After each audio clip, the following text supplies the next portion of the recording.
আসসালামু আলাইকুম। আমি বানাবো সুজির পিঠা। প্রথমে নিয়ে নিয়েছি 3 কাপ সুজি, 2 কাপ ময়দা, 1 কাপ আমল দুধ, লবণ, খাবার সোডা, মিষ্টির রস, আপনারা পারলে চিনিও অ্যাড করতে পারেন। সামান্য একটু পানি অ্যাড করলাম, দিয়ে নাড়াচাড়া করতে থাকলাম। নাড়াচাড়া করতে করতে আবার একটু পানি অ্যাড করলাম, করে ভালোভাবে নেড়েচেড়ে 1 ঘন্টা রেস্টে রেখে দিলাম।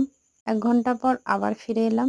ফিরে এসে আরেকটু মিষ্টির রস অ্যাড করলাম, দিয়ে আরেকটু নাড়াচাড়া করে নিলাম। কড়াতে তেল গরম করতে দিলাম, দিয়ে তেলটা গরম হয়ে যাওয়ার পরে ছেড়ে দিলাম। দেখুন কত সুন্দর ফুলছে জিনিসটা, কত সুন্দর হয়েছে, খুব সুন্দর হয়েছে, অসাধারণ টেস্টিও হয়েছে, দারুণ হয়েছে, মজাদার খেতে। আপনারা পারলে বাড়িতে বানাতে পারেন। কেমন হয়েছে কমেন্টে জানাবেন, সাবস্ক্রাইব করবেন, শেয়ার কমেন্ট করবেন, লাইক করবেন।